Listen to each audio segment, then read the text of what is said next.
नमस्कार दोस्तों, स्वागत करते हैं एक और नई वीडियो में। भोजपुरी इंडस्ट्री की एक और शानदार फिल्म का फर्स्ट लुक रिलीज कर दिया गया है। फिल्म के नाम है बाबुल का चौखट और इस फिल्म का फर्स्ट लुक आप सभी को कैसा लगा नीचे कमेंट बॉक्स में कमेंट करके बता सकते हैं। और बहुत ही जल्द यह फिल्म का ट्रेलर आप सभी को बीच में देखने को मिलेगा कैप्टन इंटरटेनमेंट यूट्यूब चैनल पे।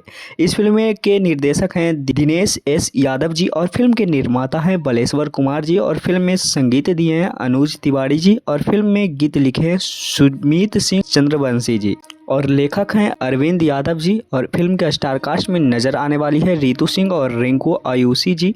तो बहुत ही शानदार फिल्म यह होने वाला है और इस फिल्म के फाइनल फर्स्ट लुक रिलीज कर दिया गया है। तो दोस्तों इस फिल्म के ट्रेलर के लिए आप सभी लोग कितना ज़्यादा एक्साइटेड हैं नीचे कमेंट बॉक्स में कमेंट करके बता सकते हैं। और बहुत ही शानदार फिल्म यह बनाया गया है। ट्रेलर आने के बाद पता चलेगा कि किस प्रकार से इस फिल्म में कहानी को दिखाया गया है और कैसी फिल्म होने वाला है। तो यह फिल्म का अपडेट आप सभी को कैसा लगा नीचे कमेंट बॉक्स में जरूर बताइएगा। वीडियो अच्छा लगा होगा तो लाइक और चैनल पे नए हुए तो चैनल को सब्सक्राइब करना ना भूलें। मिलते हैं किसी नेक्स्ट वीडियो में किसी नेक्स्ट खबर के साथ। बने रहिएगा हमारे चैनल पे। धन्यवाद।